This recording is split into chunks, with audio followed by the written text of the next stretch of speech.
Welcome. Welcome to Dearborn. This is East Dearborn. And we are going to do some evangelism today. We're going to do what we could call traction evangelism, which is using bilingual evangelistic tracts or pamphlets of a sort to try to reach the Muslims who live in the neighborhoods right around here. Okay, right now we're in Shatila Bakery, which is, a very cool place, palm trees and every kind of sweet you want. You can swing by here again later afterwards, but I think we're going to actually have lunch right there. Everyone look behind you at this place called Al Saha. Isn't that convenient? Yes. Now, and it's a little different, right? I've only eaten there once before. And we were there probably once have. too, I think. You've been there Yeah, once? Okay.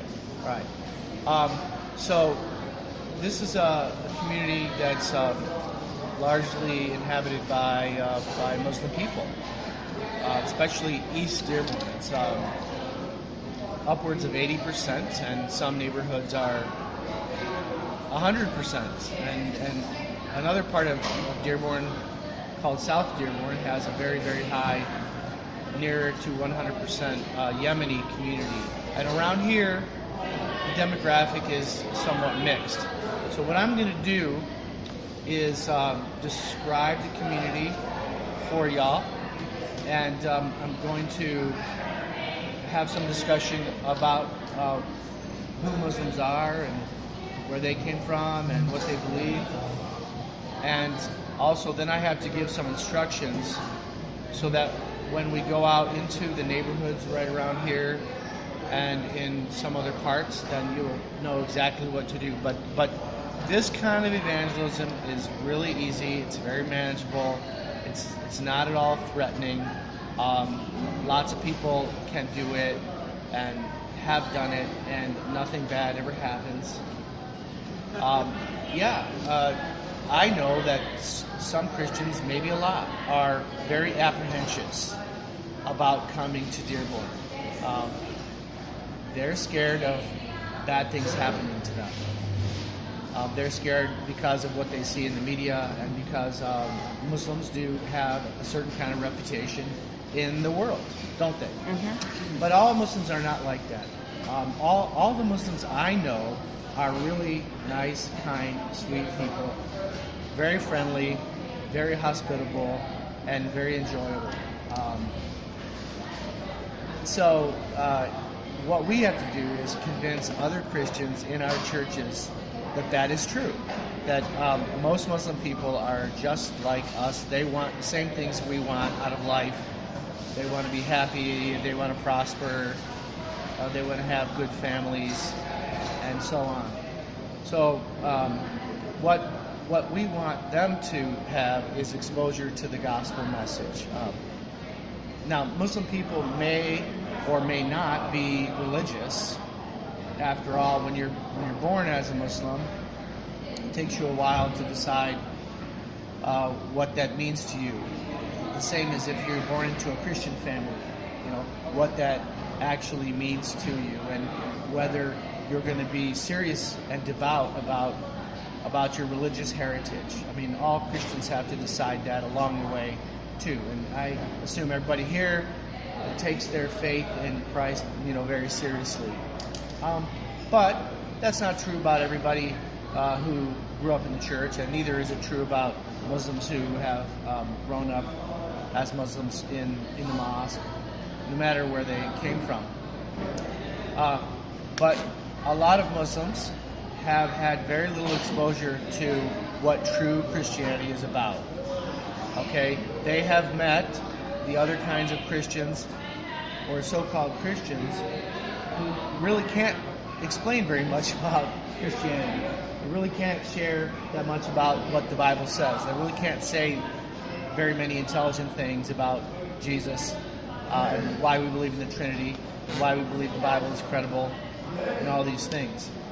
So there's a certain kind of Christian that I'm looking for, and I think you are that kind of Christian, those kinds of Christians, because if you meet Muslims on the street today, although it's a little chilly, you could stop and have a conversation with them, and you could share with them some of the Christian teaching, some of what you know and what you celebrate about the life of Jesus Christ.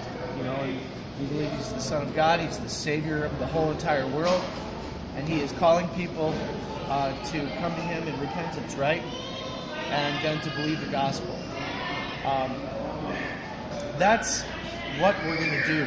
Now, most likely, you're not going to meet Muslim people out on the street today because it is November and it's a little chilly. So all you're going to be doing is carrying these little tracts, these leaflets, which are called the sacrifice. You're going to be taking them door to door, walking up to the porch of every house. You're going to hang them on the doorknob or something similar.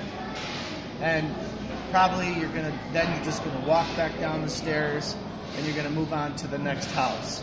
And that, in the first round anyway, that will take between 1 hour and 90 minutes. Okay? And I think you're going to like it because although it's chilly, the sun is shining and it's kind of nice. It's a nice activity. It's one of my favorite activities to do, short of having, personal face-to-face conversations with Muslim people. That's my favorite thing to do, is have deep gospel conversations with Muslims. But short of that, this is a cool, fun thing to do. It gives you a little exercise too. All the kids can do it, and older people can do it. There's nothing at all difficult about it. Okay. Are there any questions so far? Yeah, Scott. When you distribute literature, are you allowed legally to put it in their mailboxes, or do you tend to not put the literature in the mailboxes? Yeah, we do not put them in the mailboxes because there are laws about that, and only the mail people, the employees of the postal system can do that. Allowed to access that. You're right. So we're going to. I would just assume so, but I don't know. You should know, right? You're Canadian, right? Are we allowed to use the mailboxes in Canada? Really? Anybody can put anything in the mailbox? Well then, I was wrong. But here we can't. So you're going to hang them on the doorknob or on the hook of the mailbox, or close them into the storm door, or leave them on a piece of furniture, right? Really, I should have Dan and Lorna and Grace be giving this orientation because you guys are experts, trained professionals, okay, right? And you've done this so many times. In fact, do you have any tips or suggestions you guys want to share? The only other thing is sometimes the railings, they have those fancy swirls on them. You can hang them on there too. That's an option. Like on the porch railing or the awning and so things like that. Other than that, just the door, in the door or whatever. I mean, I don't have any other. You can curl it up and stick it like into the door handle, stick it through the door handle. Yeah. Okay. In fact, so you don't always have to go all the way up to the porch because, as someone said over here, some of the homes have stairs with wrought iron railings on the sides that have a ball on the post at the bottom. You can hang it there and skip going up to the front porch. People are going to get it there just the same. And some